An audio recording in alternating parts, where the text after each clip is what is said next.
Mock करते समय time management कैसे करें।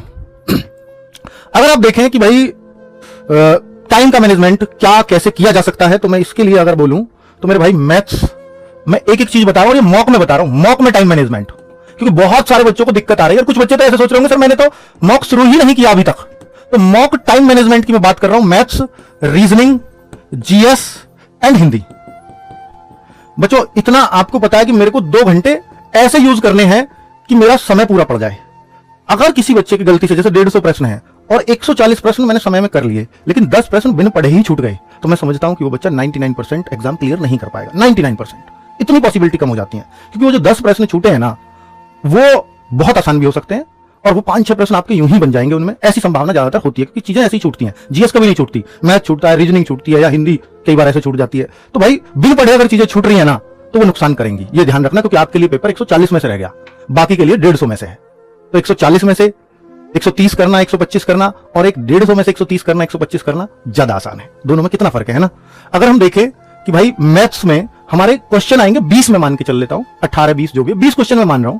इन 20 क्वेश्चन के लिए क्या आइडियल समय देना चाहिए, आप बताएं, क्या आइडियल समय होना चाहिए? पता है मेरी सुनोगे आप, तो मेरे हिसाब से इस 20 क्वेश्चन के लिए आप 25 मिनट भी ठीक है और 30 मिनट भी आप जा सकते हो। आपको सर मेरा मैथ्स ही कमजोर है, तो अगर आप 30 मिनट भी दे रहे हो तो कोई दिक्कत वाली बात नहीं है।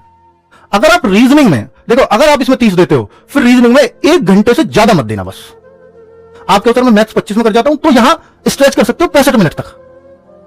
अब आप कहो सर जीएस में फिर कितना समय देना चाहिए, हिंदी में कितना समय देना चाहिए? दोनों बच्चों ये 37-38 क्वेश्चंस की हैं, ये 37 और ये 38।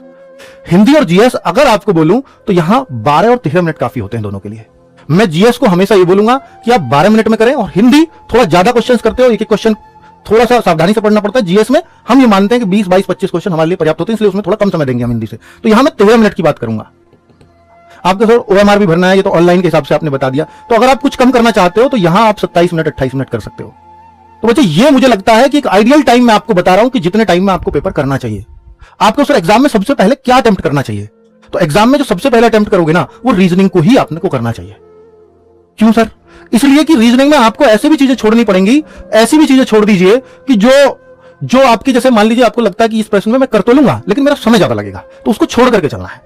और रीजनिंग ऐसा सब्जेक्ट है जो सबने बहुत पढ़ा होता है और सबको ज्यादा कॉन्फिडेंस होता है इसमें। किसी भी सब्जेक्ट से ज्यादा कॉन्फिडेंस रीजनिंग में ही होता है, क्योंकि सब इसको सबसे आसान समझते हैं। तो मुझे लगता है रीजनिंग को पहले करने से आपका समय कभी कम नहीं पड़ेगा। पर मैं ये नहीं कह रहा कि आप रीजनिंग ढूंढ ढूंढ के करो, मिक्स आ गई तो नहीं, फिर मत करना है ऐसे। मिक्स आ गया तो फिर तो जैसा पेपर है वैसा ही करना है, मिक्स के भी चांस रहेंगे पेपर के, है ना। चलो अब आप कहोगे सर क्या मॉक अभी देने शुरू कर देने चाहिए, कि मैंने तो अभी शुरू ही नहीं किया? तो कोई बात नहीं है। आप अगर मॉक को एग्जाम से 3 महीने पहले भी शुरू करते हो, यानी मोस्ट प्रोबेबली आपको मार्च में शुरू जरूर कर देने चाहिए। आप करीब करीब 40-50 मॉक जरूर देकर के जाना, क्योंकि आपकी टक्कर उनसे है जो 100 मॉक दे रहे हैं। 40-50 मोर देन सफिशिएंट होंगे। मॉक आपकी प्रैक्टिस को मजबूत करता है, और एग्जाम में मार्क्स प्रैक्टिस से आते हैं। हर कोई यही कहेगा आपसे कि प्रैक्टिस कम की होगी, तो प्रैक्टिस का सबसे अच्छा माध्यम होता है मॉक। आप रोज भी एक मॉक करोगे, लेकिन लास्ट के 1 महीने में करना, अभी नहीं।